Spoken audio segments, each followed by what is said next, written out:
अस्सलामुअलैकुम नाजरीन, प्रोग्राम आज के मेहमान के नए एपिसोड के साथ मैं हूं आपकी मेज़बान सायरा सैयद और आज के हमारे मेहमान किसी तारुफ के मोहताज नहीं। मैं बात कर रही हूँ काशिफ मिर्जा साहब की, who is the president of all private schools federation. तो आइए चलकर उनसे जानते हैं उनकी जिंदगी का हाल अहवाल।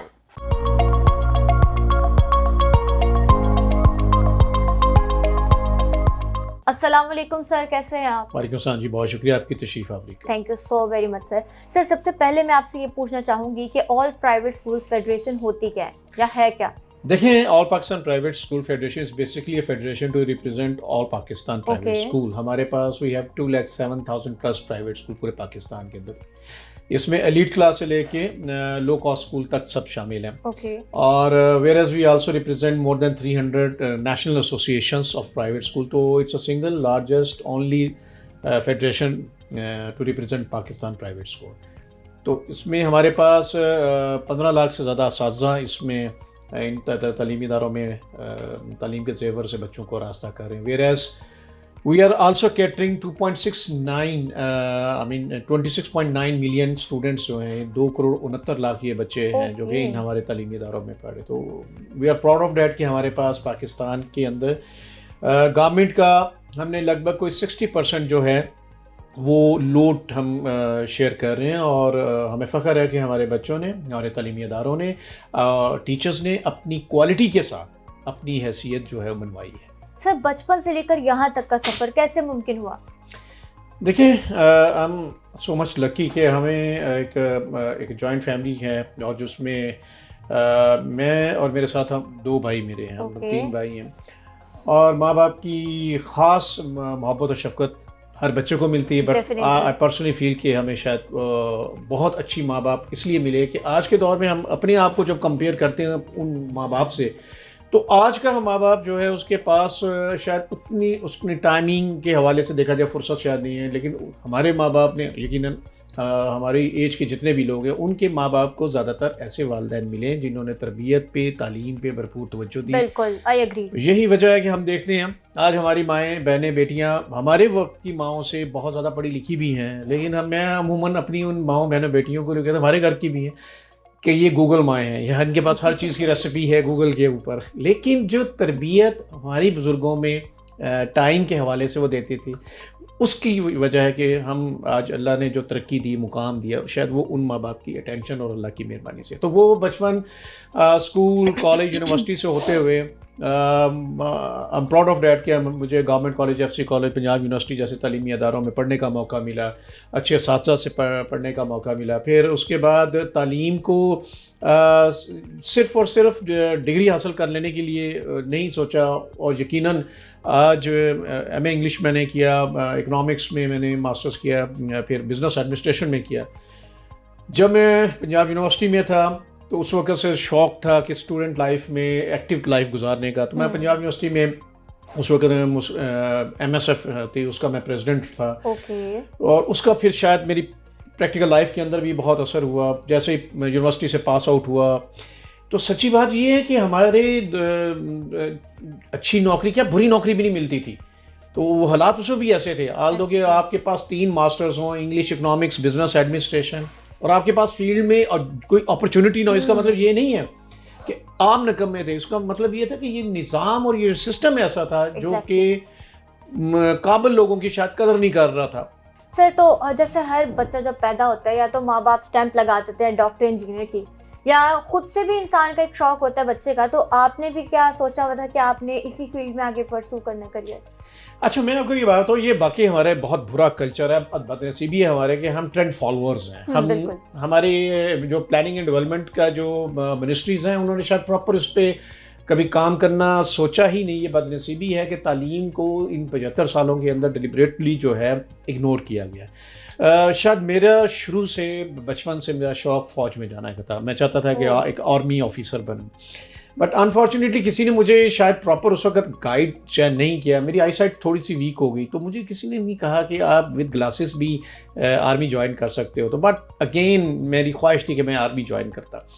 लेकिन एक बात मैं आपको बताऊं, अगर आपके अंदर काबिलियत है और अगर आप अपनी सलाहियतों पे भरोसा करते हैं, तो मैं आपको बताऊँ, मैंने इतनी, अल्लाह का शुक्र है, तालीम के मौके मुझे मिले।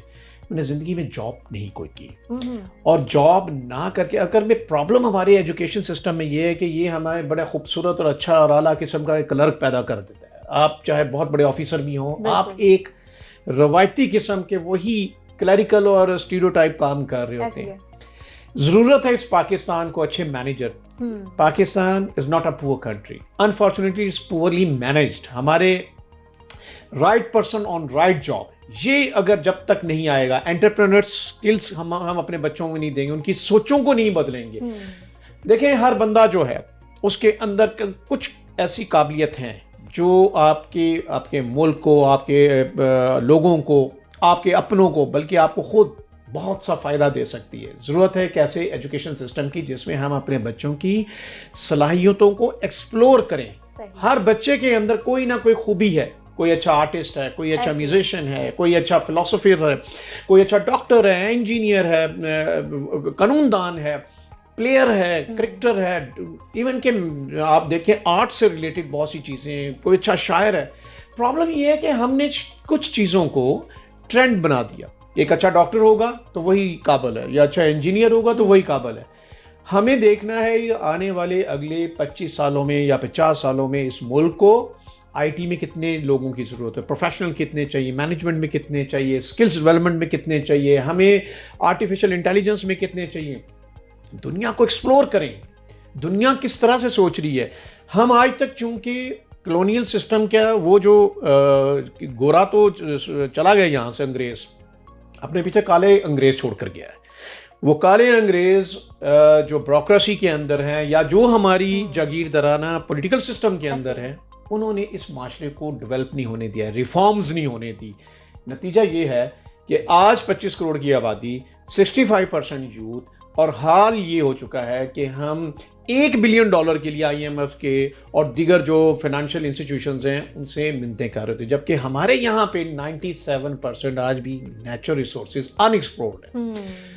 जिस मुल्क के अंदर आपका तालीमी निज़ाम 124वें नंबर में हो, आपका जो अदालती इंसाफ है वो आपका 130वें नंबर पे हो, आपके जमहूरी अदारे जो हैं 134वें नंबर पे हो, आप बतौर ईमानदार कौम 140वें नंबर पे हो, तो इसमें इस मुल्क का कोई कसूर नहीं है। इसमें हम इन अफराद का है जिन्होंने इस मुल्क को बुरी तरीके से ऑपरेट किया, और हमें अपनी इस सोच को बदलना है, काबिलियत के ऊपर फोकस करना है।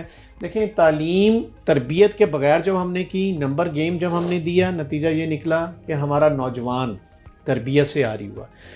आज बदनसीबी यह है कि हमारे यहाँ के हीरोज़ जो हैं जाली अरस्तू हैं, जाली मोटिवेशनल स्पीकर्स हैं, या आपको लावा जैसे हीरोज़ दिखाई देते हैं, या कोई इंडियन गानों पे किसी बच्ची का डांस जो है उसको तो मिलियंस के व्यूज़ मिलते हैं। लेकिन एक अच्छी रिसर्च रिपोर्ट, एक अच्छी एजुकेशन से रिलेटेड, एक अच्छी साइंटिफिक डेवलपमेंट, इनोवेशन, इनकी क्यों नहीं आपको ये दिखाई देती। इस कल्चर को बदलना जो है वो बहुत ज़रूरी है। सबसे इम्पॉर्टेंट मैं आपको एक बात बताऊं, हमें वापस जाना पड़ेगा अपने उस जॉइंट फैमिली सिस्टम में। हमें जाना पड़ेगा जहां हमारा बच्चा प्रोटेक्टेड होगा, जहां हमारे एक दूसरे को उस टीम वर्क की ज़रूरत है। ये तालीमी निज़ाम खुद गर्जी का निज़ाम सिखाता है, जिसमें हम बच्चों को ये सिखाते हैं कि कैसे तुमने किसी को धकेल के आगे बढ़ना है।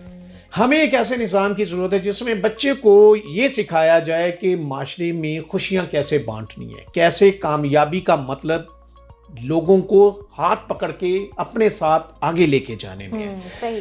आप जब टीम वर्क के ऊपर मैं से हम में जब आप लेकर आएंगे, बिलीव मी, आप ये देखेंगे ये माशरा ही इसकी शक्ल बदल जाएगी। हमने बहुत से माशरों में बदलते देखा है। सिंगापुर की मिसाल आपके सामने है। ये वो मुल्क था जहाँ एक ज़मीन दलदली थी, लोग मंशियात का शिकार थे।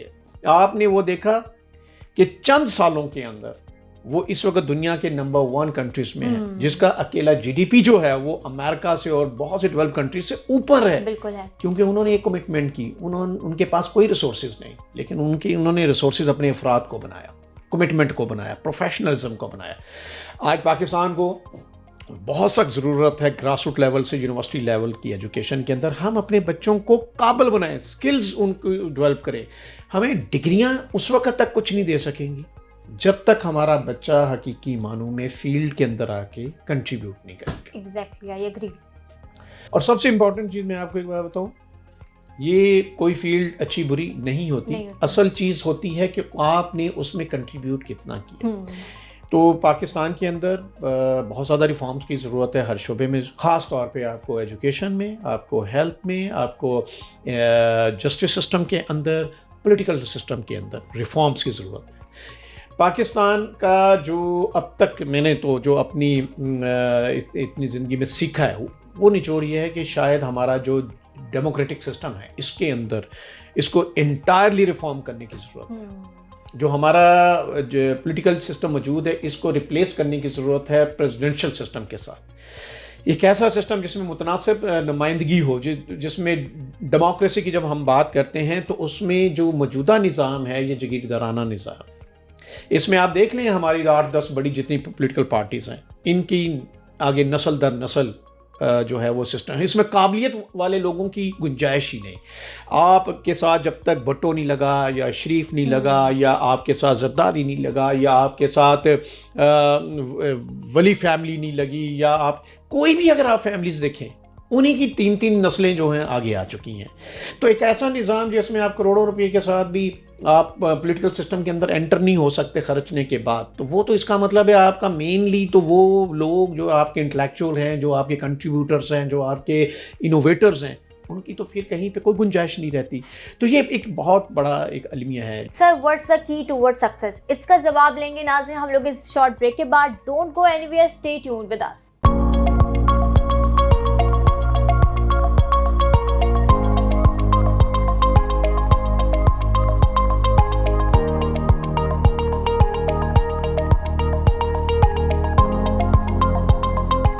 वेलकम बैक नाज़रीन। तो ब्रेक पे जाने से पहले मैंने सर से ये सवाल किया था कि what's the key toward success. जी सर। देखिए, मैं तो एक बात ज़िंदगी में सीखी है अपने करियर के अंदर के कोई शॉर्टकट कोई भी नहीं है सक्सेस का। द ओनली की इज़ प्रोफेशनलिज्म एंड कमिटमेंट। अगर आपने अपने कमिटमेंट्स को पूरा किया है, अगर आपने प्रोफेशनली हर चीज़ को डील किया है और आपने अपनी बेस्ट क्वालिटी जो है वो प्रोड्यूस की है, तो definitely you will have success. अगर आप सक्सेस का मायने आपकी नज़र में एक्सेल है, अपनी क्वालिटी के अपने आप को बेहतर तौर पे मनवाना है, तो यकीनन you have to produce something much better as compare to the others. तो यकीनन मेरा अपने स्टूडेंट्स को, अपने बच्चों को भी हमेशा मैं यही कहता हूँ कि आप काबिलियत में जाएं और कामयाबी आपके पीछे है। यकीनन इसमें और कोई दूसरा कोई की जो है वो हो नहीं सकती। तो आप you have to produce something much better, और वो आपकी क्वालिटी। सर, लाइफ में कभी आप डीमोटिवेट हुए? डीमोटिवेशन तो नहीं होती, अलबत्ता नाकामियों से मैं बहुत ज़्यादा मोटिवेटेड होता हूँ, क्योंकि जब आपको नाकामी मिलती है तो आपको you have to analyse yourself कि कहाँ आपसे गलती हुई है, कहाँ आप उसको बेहतर कर सकते हो। और जब आपको ये पता चलता है कि ये नाकामी की जो वजह थी वो ये है और आपकी कहीं ना कहीं को कोताही थी या कमी थी, तो नेक्स्ट टाइम आप उसी मोटिवेशन के साथ आगे बढ़ते हैं। और यकीनन डिमोटिवेशन उसी वक्त होती है जब आप अपनी नाकामियों से सीखते नहीं। अगर आपके अंदर वो जो सीखने का जो एलिमेंट है वो मौजूद है तो आप आगे बढ़ते हैं। तो कामयाबी हमेशा टीम वर्क और कमिटमेंट का नाम है और नाकामियों से सीखने का नाम है। कोई ऐसी कमी जो आज तक आपको अपनी ज़िंदगी में महसूस होती हो? कोई ऐसी कमी तो शायद नहीं है। हाँ, ख्वाहिश थी कि मैं एक जो है वो एक आर्मी ऑफिसर बनता, लेकिन अल्लाह ने मुझसे शायद बहुत अच्छा, उससे ज़्यादा काम बेहतर लिया। और यकीनन नज़रियाती सरहदों की हिफाजत जो है वो एक तालीम के शोबे से की जा सकती है। अलबत्ता वो कमी जो अगर कोई है भी, तो मैं उम्मीद है कि मैं अपने बच्चों, अपने स्टूडेंट्स, अपनी औलाद, इनके ज़रिए जो है वो कमी इंशाल्लाह वो दूर होगी और ज़्यादा मजबूती आएगी। कोई रिग्रेट रहा हो आपको लाइफ में? ऐसा कोई नहीं रिग्रेट। हाँ, ये ज़रूर है कि हम ज़्यादा बेहतर परफॉर्म कर सकते थे, और यकीनन इस मुल्क के अंदर जो इस मुल्क के अंदर मौजूद है, जो इस हमारी ज़मीन हमारी माँ ने हमें दिया, हम उससे ज़्यादा बेहतर इसको वापस कर सकते थे। और यही सोच होनी चाहिए। रिग्रेट किस बात का? हमने जो दुनिया में कमाया बनाया वो इसी खाली हाथ आए थे, खाली हाथ जाना है। But again we have to do something, we have to deliver. हमेशा ये जो है ना मायूसी वाली, मैं बहुत से कई लोगों से देखता हूँ कि जी इस मुल्क में कुछ नहीं है। इस मुल्क में बहुत कुछ है। ये हमारी ज़मीन हमारी माँ है, लेकिन हमें भी तो अपनी माँ को वो जो कुछ उसने हमें दिया है हमने उसको जवाब में वापस कर दिया। ये अप्रोच रखनी ज़रूरी है। मौजूदा हुकूमत को लेकर आप क्या कहेंगे?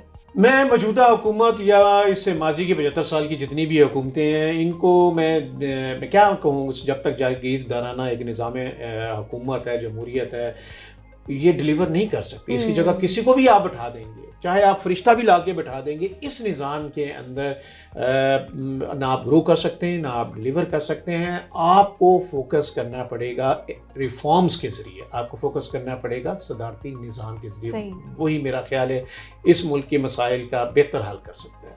सर, ये जो नया साल 2023 है, इसमें क्या देखने पाकिस्तान के हालात? देखिए, जो पाकिस्तान की दिस ईयर हमारी उम्मीद तो और दुआएं तो हैं कि पाकिस्तान के लिए बहुत बेहतरी आए और अल्लाह ने चाहा इंशाल्लाह ऐसा ही होगा। इसमें ज़रूरत है कि हमारे जो टॉप लीडरशिप है उसको बहुत ज़्यादा तहम्मुल और बुर्दबारी का मुजाहरा करना है। देखें, हमने 2022 में बहुत कुछ अपना वक्त ज़ाया किया है। मेरा ख्याल है कि ये एक ऐसी लड़ाई थी जिसका हासिल किसी को कुछ भी नहीं हुआ, लेकिन इसका पाकिस्तान को नुकसान बहुत ज़्यादा हुआ।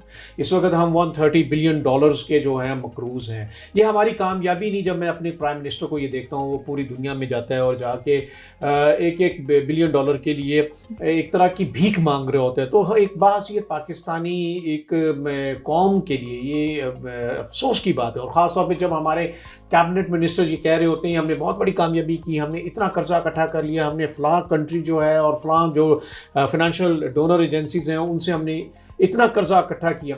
तो ये एक बात पाकिस्तानी हमारे लिए सब के लिए शर्म का मुकाम है कि हम इतना कुछ रिसोर्सेज होने के बावजूद हम अपनी यूथ को क्यों नहीं मोबिलाइज कर सके, हम उन अदारों में उन जगहों पे क्यों नहीं पेनिट्रेट कर सके जो हमारे हमसाय कंट्रीज़ के अंदर। अभी हम चाइना की इकोनॉमी देखते हैं, वो इस वक्त बीट कर रही है अमेरिका को, जबकि 1949 हमसे 2 साल लगभग उसके बाद उनको जो है की आज़ादी मिली, लेकिन अगेन उनकी जो आज इकोनॉमी है $20,000 बिलियन से बढ़ी है।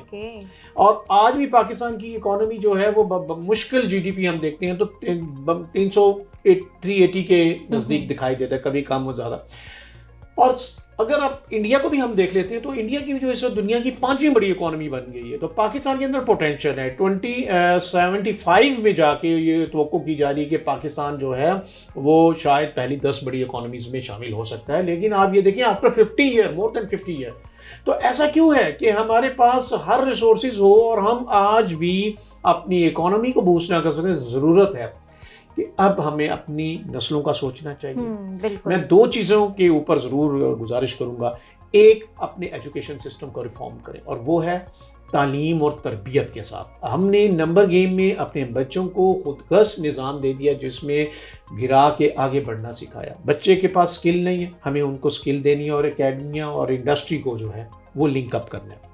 दूसरी तरफ हमारे प्लानिंग और डेवलपमेंट के जो लोग हैं, हमारी इस मिनिस्ट्री को ये काम करना है कि हमें फ्यूचर हंट करने के कहाँ पे हमें ज़रूरत है, कितनी हमें क्वांटिटी में, किस क्वालिटी के, कौन से लोग चाहिए, कितनी स्किल्स को प्रमोट करने हैं, जेंडर इक्वलिटी का हमें ख्याल रखना है, हमें अपने मुल्क की यूथ को हमें रास्ता देना है, एंटरप्रेन्योरशिप के लिए हमें राह हमवार करनी है।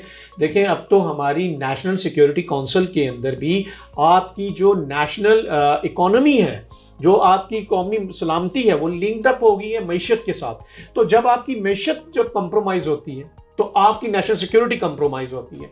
लिहाजा जब तक आपको नेशनल इकोनॉमी को जो है वो बूस्टअप उसी वक्त मिलेगा जब आप जो है इंडस्ट्री को प्रमोट करेंगे। इंडस्ट्री तब प्रमोट होगी जब आप इंटरनेशनल डोनर लेकर आए, इनको इन्वेस्टर्स को लेकर आए, लेकिन आपका लोकल इन्वेस्टर जब प्रोटेक्टेड नहीं होगा, जब उसके अंदर कॉन्फिडेंस नहीं आएगा।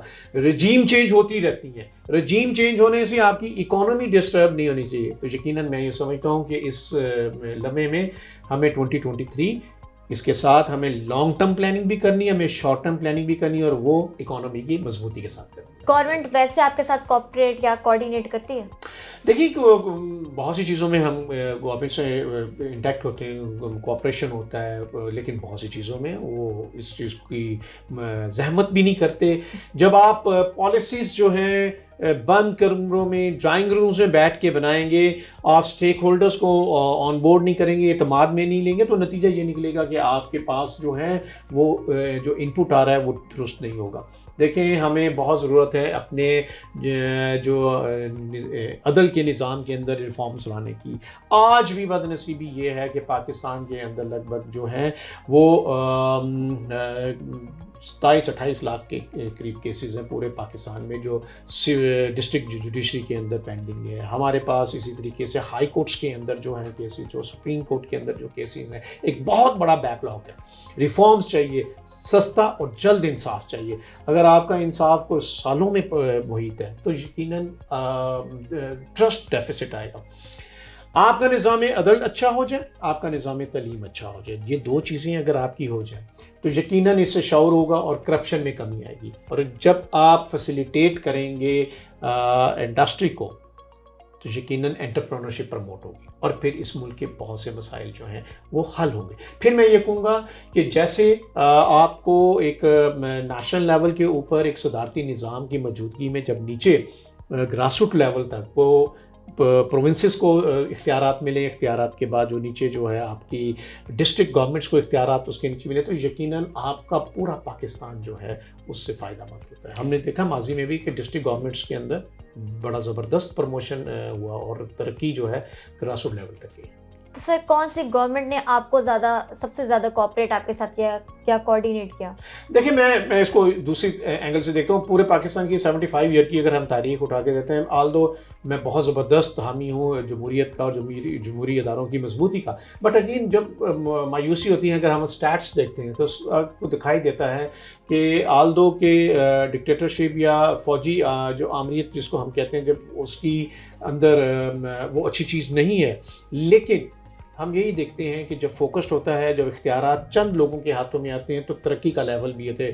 अगर आप देखते हैं सदर अयूब का दौर, जी तो उसमें आपका जीडीपी जो था 11% पे गया। फिर हमने ग्रोथ जो उसकी थी एनुअल थी, फिर हमने ये देखा कि ज़िया के दौर में, जनरल मुशर्रफ के दौर में ये 9 to 9.9% तक जीडीपी गया। वेयर एज हम जब आते हैं जमहूरियत में, तो चाहे वो भट्टो की जमहूरियत थी या वो बेनज़ीर भुट्टो थी, नवाज शरीफ था, जुनीजो गवर्नमेंट थी, या फिर आपको नवाज शरीफ का सेकंड रजीम, बेनज़ीर का सेकंड, फिर ये जरदारी जब प्रेसिडेंट थे उनका जो दौर था, और अब फिर जो दोबारा तीसरी मरतबा नवाज शरीफ को दौर को मिला, इवन अब इमरान खान, कोई भी गवर्नमेंट जो है वो 5 to 5% जीडीपी से ऊपर नहीं जा सकती।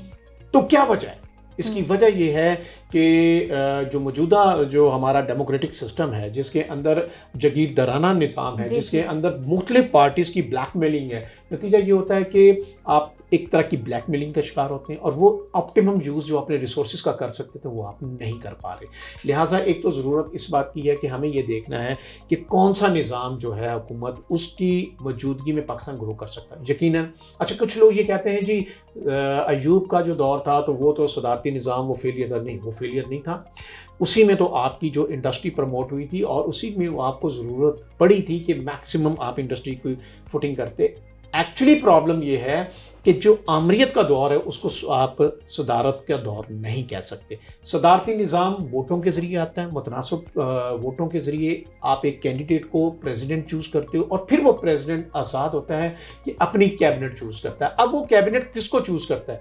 वो जो है पार्लियामेंटेरियंस को चूज़ करने का वो पाबंद नहीं होता। वो किसी भी काबिल बंदे को अपनी कैबिनेट का हिस्सा बनाता है, क्योंकि आफ्टर 5 ईयर उसको दोबारा अवाम में जाना है और वो अपनी अवाम को तब ये नहीं कह सकता कि मेरी गवर्नमेंट को फ़लान ने टोपल किया या मेरी गवर्नमेंट को फ़लान की ब्लैकमेलिंग का शिकार हुआ। लिहाजा जब आप उसको, पूरी दुनिया में 82 कंट्रीज़ हैं जहाँ पे सदारती निज़ाम कामयाब हुआ और उन्होंने डिलीवर किया। आप बड़ी से बड़ी देख लें, आप चाहे रशियन गवर्नमेंट देखें, आप चाइनीज़ गवर्नमेंट को देखें, आप टर्किश गवर्नमेंट को देखें, आप इवन के मलेशिया की गवर्नमेंट को देखें, यहाँ इन लोगों ने तरक्की कब की? कोरियंस ने तरक्की कब की है? जब इनके सदारती निज़ाम ने उनको 15-15, 20-20 साल मेहनत करने का मौका मिला और उन्होंने डिलीवर किया। और आज आप देख लें, चाइना का जो विजन था 25 साल का उन्होंने प्लान दिया, उस पर वो कामयाब है। तीसरी मरतबा भी उनका प्रेसिडेंट वो जीता है क्योंकि उसने डिलीवर किया। फिर आपको आवाम के पास जब जाते हैं तो आपकी बास्केट में बहुत कुछ होता है उनको दिखाने के लिए, देने के लिए कि ये चीज़ें मैंने की। तो आई एम श्योर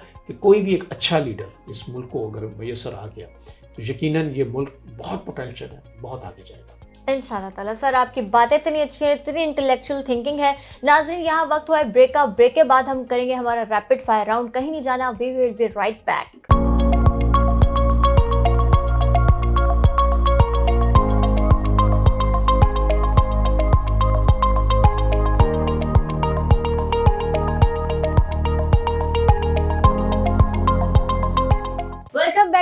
नाज़रीन, तो हम लोग बात कर रहे थे काशिफ मिर्ज़ा साहब से, जिनका मैंने बताया कि बड़ी इंटेलेक्चुअल थिंकिंग है और बहुत ज़्यादा मतलब इन्होंने बातें की जो मुझे बहुत अच्छी लगी और मैंने बड़े आराम से सुनी और मैंने कहा कि हाँ इंशाल्लाह जैसे ये कह रहे हैं, ये बता रहे हैं, वैसे ही अल्लाह हमारे पाकिस्तान को तरक्की दे अगर ऐसा हो जाए तो। सर, अब हमारा रैपिड फायर राउंड है। रैपिड फायर राउंड में मैं आपसे कुछ क्वेश्चंस करूँगी जिसके आपने यूँ जल्दी जल्दी मुझे जवाब देने हैं, तो शुरू करें? जी श्योर। मुझे बताइए आपको खाने में क्या पसंद है? खाने में मुझे चिकन और फिश ज़्यादा मुझे पसंद है, और वो भी अगर कीमा हो तो बहुत ज़्यादा ज़बरदस्त है। ओके, चिकन का बिरयानी या पुलाव? बिरयानी और पुलाव दोनों ही मैं पिछले 15-20 सालों से नहीं खा रहा। मैं चावल और रोटी वगैरह नहीं लेता। हाँ, अलबत्ता गाजर का हलवा मुझे बहुत पसंद है। सर्दियाँ में ये सौगात है, ये तो सर्दियों की सौगात है गाजर का हलवा। और फल मुझे बहुत ज़्यादा अट्रैक्ट करते हैं, मैं ज़्यादा फल में इंटरेस्ट लेता हूँ, या वो ड्राई फ्रूट हो या वो फ्रेश फ्रूट हो, उसमें ज़्यादा बस फ्रूट्स हो और फिश, चिकन या सी फूड, उसमें मेरा ज़्यादा इंटरेस्ट है। लेकिन खाना में मैं बल्कि एडवाइस करूँगा अपने पाकिस्तानियों को, ख़ास तौर पे जो मेरी एज है, इसमें रोटी और चावल से कोशिश करें लो कार्ब पे जाएं, अपनी डाइट को मेंटेन करें तो आपके लिए बहुत सी आसानी हो। कोई बिरयानी कैसे छोड़ सकता है? यकीनन बहुत मुश्किल है जी, मुझे खुद भी बहुत पसंद है, लेकिन बस some time you have to, I mean अगर आपको अपनी ज़्यादा बैठने का आपका काम है तो फिर या तो आप डाइट कॉन्शियस हो या फिर आप एक्सरसाइज करें, फिर तो आप बिरयानी और सब चीज़ें ले सकते हैं। कुछ ऐसे लोग होते हैं जो पूरा हफ्ता बिरयानी खा सकते हैं और खाई हुई भी है। मैंने बहुत खाई है, मैं खुद भी आज से 10-15-20 साल पहले तक तो मैंने बहुत ज़्यादा डेली तकरीबन बिरयानी। और ऑब्वियसली देखिए, एक एज के अंदर आपको अपनी लाइफ की डाइट को शेड्यूल करना पड़ता है, तो उसके मुताबिक अगर आप करेंगे तो आपके लिए आसानी है। लेकिन नो डाउट कभी कभार और कभी शादी ब्याह में, दावतों में कभी आप कर सकते हैं, लेकिन it's again depends on your physique and your age and your diet plan, उसके मुताबिक हो। कभी खुद कुकिंग की आपने?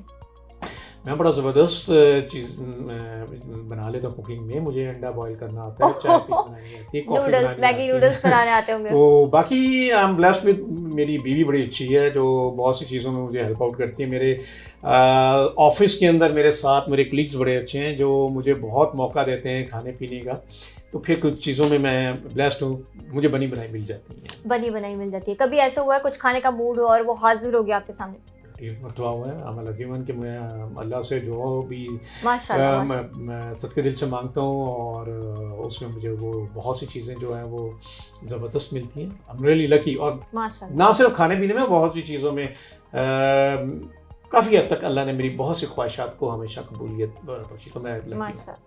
अब गुड डे क्या है आपकी नज़र में?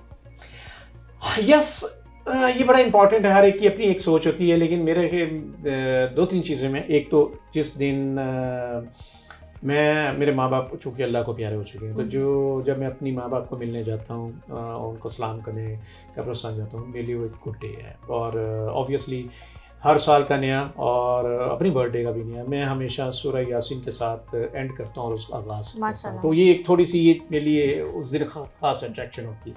ऑब्वियसली बाकी आपकी फैमिली, आपकी कामयाबियाँ, बहुत सी चीज़ें जो हैं वो गुड डे हैं, लेकिन मैं ये समझता हूँ सबसे गुड डे वो है जब आप किसी दिन कुछ डिलीवर करते हैं, जब आप किसी की होंठों पर मुस्कुराहट लेकर आते हैं, किसी की परेशानी में आप उसको हेल्प आउट करते हैं, तो सबसे ज़्यादा गुड डे वही है। शेर और शायरी से लगाव है? मैं बहुत ज़्यादा अच्छा लिसनर नहीं हूँ, लेकिन कुछ अशार जो हैं मुझे बिल्कुल अट्रैक्ट करते हैं। मैं जो शायर हजरात और ख़वातीन, उनका बहुत दिल से एहतराम करता हूँ। कुछ अच्छी पोइट्री, बिलखसूस मैं इकबाल को बहुत स्टडी मैंने किया और इंस्पायर्ड भी हूँ। कुछ इरशाद करेंगे? मुझे सिर्फ एक शेर आता है, वो अक्सर मेरे दोस्त भी ये कहते हैं कि काशिफ मिर्ज़ा को सिर्फ एक ही शेर आता है, और वो मैं अपने डेडिकेट करता हूँ अपने हमेशा असातिज़ा को, अपने माँ बाप को, अपने तालीम से वाबस्ता, मतलब अपने उन तमाम प्यारों के नाम करता हूँ, और वो है सूरज हूँ ज़िंदगी की रमक छोड़ जाऊँगा, सूरज हूँ ज़िंदगी की रमक छोड़ जाऊँगा, मैं डूब भी गया तो शफक छोड़ जाऊँगा। तो ये एक उस्ताद की शान में है कि जो जाने के बाद भी अपने नस्लों के आगे एक ऐसी नस्ल तैयार कर जाता है जिसके असरात उस उस्ताद की झलक देते हैं, तो ये मुझे हमेशा इंस्पायर करता है। कभी ज़िंदगी में कभी भी गाना गाया? बहुत बुरा गाने वाला हूँ और मुझे वो कोई पसंद भी कुछ ज़्यादा नहीं करता गुनगुनाना और वो चीज़ें, तो कभी मुझे इतना मौका भी नहीं है करना, कभी किसी ने इतना अप्रिशिएट किया, तो कोशिश मैं करता हूँ कि अच्छे अल्फाज अदा कर लूँ और उसी के अंदर से कुछ जो है वो बेहतरी को मुझे मिले, लेकिन I am not a good singer. कभी तन्हाई में आपने खुद से कुछ गुनगुनाया हो? नहीं, I am a very bad singer, तो वो कभी मुझे ज़रूरत नहीं होती। अलबत्ता ये है कि कोई अच्छा गुनगुना रहा हो तो उसको सुनने में मुझे ज़्यादा इंटरेस्ट होता है, तो मेरा ख्याल है जो काम बेहतर कोई दूसरा कर सकता है उसको वही करना चाहिए। तो मैं आई एम लकी वन के शायद मैं बहुत अच्छा सिंगर बनना चाहूँ भी शायद, तो बहुत से अच्छे सिंगर जो हैं मुझे बनने नहीं देते क्योंकि उनकी आवाज़ बहुत अच्छी होती है। कौन से फेवरेट सिंगर आपके? देखिए जी, बहुत पाकिस्तान के तो फर्टाइल है, बहुत से ज़बरदस्त सिंगर्स के साथ, लेकिन मुझे लगता है कि उस्ताद नुसरत फ़तेह अली खान साहब जो थे और उन जैसे जोड़ का मुझे जो है वो सिंगर वो शायद पाकिस्तान में दोबारा नहीं आ सकता। और बहरहाल जब भी उनकी मैं जो है कवालियाँ और कुछ गज़लें जो उन्होंने जो गीत गाए, यकीनन वो जो है एक वो लेजेंड थे और लेजेंड है भी, मैं और उनसे रहेंगे बहुत ज़्यादा इंटरेस्ट हूँ। यस, उसके बाद थोड़ा सा एल्विस प्रेस्ले को भी मैंने सुना और भी कुछ सिंगर्स, लेकिन उस्ताद Nusrat Fateh Ali I think he is the best, बेमिसाल, बाकमाल, नो डाउट। अच्छा, लास्ट मूवी कौन सी देखी थी? लास्ट मूवीज़ बहुत ज़्यादा मैं मूवीज़ और ड्रामा देखने का मुझे मौका नहीं मिलता, और जब से भी ये जो है डिजिटल मीडिया का वक्त है तो कुछ क्लिप्स ज़रूर देख लेता हूँ। एक इंग्लिश मूवी है 300, वो मुझे बहुत ज़्यादा हमेशा जो है वो इंस्पायर करती है, वो मैंने मेरा ख्याल है लास्ट मूवी देखी। अदरवाइज कुछ और मूवीज़ हैं मगर कंप्लीट मूवी देखने का नहीं हुआ, बट 300 एक ज़बरदस्त मूवी है। रेस्टोरेंट कौन सा पसंद है? तकरीबन पाकिस्तान के जितने भी अच्छे हैं सारे ही मैंने देखे, लेकिन ज़्यादातर मार्को पोलो पीसी में मुझे बैठने का मौका मिलता है या नादिया में, तो ये दोनों अच्छे हैं अगर बैठ के। हाँ, सम टाइम अवारी में भी जिमखाना भी इट्स आल्सो गुड, लेकिन सम टाइम ढाबे की जो रोटी होती है ना उसका मज़ा ही कुछ और है। और यकीनन उसमें जो दाल आप खाते हैं, माश की दाल, और माश की दाल मेरी फेवरेट भी है, और मैं ये चाहता भी हूँ कि, और ख़ास तौर पे वो जो एक रवायती अंदाज होता है ना, ख़ास तौर पे जब आप मोटरवे पे जाते हैं और फिर उस वक्त जब आप बैठते हैं तो वहाँ पे उसका जो मज़ा है वो बिल्कुल डिफरेंट होता है। बिल्कुल एक अलग ही फीलिंग होती है, छाबी में रोटी होती है और प्लेट और उसमें वो दाल, और ख़ास तौर पे वो जो आपका एक नेचुरल एक स्टाइल होता है ना खाने का, वो आपको कम मिलता है, बट अगेन वो ही आपको अट्रैक्ट ज़्यादा करता है। कौन सा कुजीन सबसे ज़्यादा पसंद है? तो मैं सच्ची बात बताऊँ, मैंने बहुत ज़्यादा खाने पीने में इंटरेस्ट नहीं लेता, लेकिन हाँ जगह मैंने बहुत सी देखी हैं, लेकिन बहुत ज़्यादा स्पेशली कुजीन्स में तो मैं इतना नहीं जाता। हाँ, ये ठीक है, रेस्टोरेंट्स वगैरह में ज़रूर मैं गया। कुछ चीज़ें में आपकी अट्रैक्शन जो है वो, मुझे ट्रैवलिंग का चूँकि बहुत ज़्यादा होती है तो उसमें बहुत सी तकरीबन मैं 50-60 कंट्रीज़ फिरा हूँ, तो तकरीबन तमाम अच्छी जगहों पे खाने का मौका मिलता है। इंटरेस्ट ये होता है कि आप उस कल्चर को, जो नई जगह है उसको देखें, वो एटमॉस्फेयर जो है, एनवायरनमेंट जो है वो अट्रैक्ट करता है। देखिए, खाने में बहुत अच्छे अच्छे खाने आपको मिलते हैं, लेकिन खाने में से ज़्यादा उसका जो एनवायरनमेंट है वो मैटर करता है। ख़ास तौर पे जो हमारा पाकिस्तान का नॉर्दर्न एरियाज़ है, उसमें अगर आप चले जाते हैं तो इतनी खूबसूरती है जो आपको शायद यूरोप में भी नहीं मिलती। और ख़ास तौर पे अगर आपको खाने के अंदर जो ऐसी चीज़ जो कि ताज़ा हो, फ्रेश हो और सबसे इम्पोर्टेंट ऑर्गेनिक हो, तो उसको ढूंढना जो है इम्पॉर्टेंट है। हमारी बहुत सी मसाइल और परेशानी है सेहत के हवाले से जो है वो इस वजह से हम ओवर ईटिंग करते हैं और हम ऑर्गेनिक लाइफ से ज़रा दूर होते जा रहे हैं। तो मैं तो वैसे प्रेफर ये करता हूँ ऑर्गेनिक चीज़ों के ऊपर ज़्यादा तवज्जो दे, और वो सिंपल जितनी अच्छी होती हैं उतना ही वो आपको सेहतमंद भी रखती है। जैसे अभी आपने बताया 56+ कंट्रीज आपने विजिट किए हैं, आप मानते हैं लाहौर है? इसमें कोई शक नहीं, लाहौर है, और चूँकि बाय बर्थ मैं लाहौर से हूँ और मुझे अपने शहर जैसा जो है लेकिन एक बात मैं आपको बताऊँ, ये लाहौर है वो लाहौर नहीं है जिसमें हमने ज़िंदगियाँ गुजारी हैं। आज से अगर आप 15-20 साल पहले भी चले जाते हैं तो ये वो लाहौर है ही नहीं है। यहाँ पे बहुत कुछ बदल गया है, और सबसे बड़ी बात लाहौर के अंदर सबसे खूबसूरती जो होती है वो ये है कि ये एक ज़िंदा दिलाने शहर है लाहौरियों का। अब हमारे अंदर बहुत सी चीज़ें ऐसी आती हैं कि हम अपनी लाइफ में पर्सनलाइज होते चले जा रहे हैं, तो उस लाहौर को हमें रिवाइव करने की ज़रूरत है। हमें अपने खेल के मैदान हैं उनको आबाद करने की ज़रूरत है। हमें वो गहमा गहमी रौनकें लाने की ज़रूरत है। तो अब हमारी रौनकें अगर रह गई हैं, टिकटॉक रह चुका है, व्हाट्सएप ग्रुप तक रह चुके हैं। इवन कि हम समटाइम आप अपने घर के अंदर अपनी फैमिली में होते हैं, अपने बहन भाई माँ बाप बीवी बच्चों में होते हैं, लेकिन उनके साथ बैठ के भी आप दूर होते हैं, क्योंकि हर एक अपनी टैब में, अपने मोबाइल में इतना। तो ये वो लाहौर नहीं है। बहरहाल लाहौर है और उसमें पूरी दुनिया में फिरने के बावजूद भी आपको अपना मुल्क, अपना शहर सबसे अहम होता है। बट अगेन उसका कल्चर मैटर करता है। हम अपने कल्चर से दूर होते जा रहे हैं। यही वजह है कि आप अब देखें बदनसीबी के आज हमारे यहाँ जाली रस्तू मिलते हैं, जाली आपको टिकटॉकर्स सेलिब्रिटीज़ बनते हुए मिलते हैं, जाली आपको मोटिवेशनल स्पीकर मिलते हैं। और यहाँ तो जी बहुत से ऐसे करैक्टर हैं। देखिए, हमें अपने हीरोज़ भी आइडेंटिफाई करने की ज़रूरत है। अनसंग हीरो जिन्होंने पाकिस्तान के लिए डिलीवर किया, हमें रोल मॉडल उनको अपने बच्चों को बनाना है। ये देखो, ये है वो पाकिस्तानी जिसने पाकिस्तान के लिए काम किया। जब तक ये कल्चर नहीं हम लेकर आएंगे अपनाइयत का, जॉइंट फैमिली सिस्टम का, शायद हम अपने उस लाहौर से बहुत दूर होते जाएंगे जो दर हकीकत जिंदा दिलाने शहर लाहौर था। मूवीज तो आप नहीं देखते, आपने कहा। मैं देखता हूँ but I am very much selected. बहुत टाइम की वजह से उतना टाइम नहीं मिलता, 1.5-2 घंटा उसको, लेकिन मैं बिल्कुल देखता हूँ। लेकिन ज़्यादातर इंफॉर्मेटिव और या डॉक्यूमेंट्री मूवीज़ में मुझे इंटरेस्ट होता है, या फिर हिस्टोरिकल मूवीज़ में मुझे होता है। हिस्ट्री में बहुत फेवरेट्स एक्ट्रेस पाकिस्तान के हवाले से तो चूँकि शायद बहुत ज़्यादा मौका नहीं मुझे मिला। शान एक अच्छा अदाकार है, ऑब्वियसली उसने खासा एक अच्छा इमेज अपना क्रिएट किया। लेटेस्ट आजकल का मूवीज़ बड़ी अच्छी आ रही हैं, लेकिन मुझे आई थिंक एंजेलिना जूली जो है वो एक हीरोइन में, और किसी वक्त में शैन कॉनरी जो था उसके साथ भी रॉजर मूर भी था। बट अगेन अब जो मूवीज़ में बहुत कुछ दिखाया जो जा रहा है वो कुछ ऐसा हो चुका है कि जो शायद हमारा पाकिस्तानी कल्चर के मुताबिक नहीं, अब भी नहीं रखता। तो बेहतर यह है कि हम अपने बच्चों को हिस्टोरिकल मूवीज़ और हिस्ट्री से रिलेटेड चीज़ों की तरफ लेके जाएं, ताकि वो फिल्में भी देखें, साथ साथ अपनी हिस्ट्री को भी जानें। तो मुझे ज़्यादा इंटरेस्ट हिस्ट्री मूवीज़ में। सर, यहाँ मैं आपसे एक आखिरी सवाल करूँगी जो हर किसी से करती हूँ, आपके नज़दीक ज़िंदगी क्या है? बड़ी इंपॉर्टेंट है जी। मैं तो खुद इस सवाल के जवाब में आज तक हूँ, लेकिन मेरा ख्याल है ज़िंदगी अपनों में खुशियाँ बांटने का नाम है। ज़िंदगी ये नहीं है कि आपने इतनी जायदाद बना ली, इतनी फैक्ट्रीज बना ली, इतनी बिल्डिंग बना ली।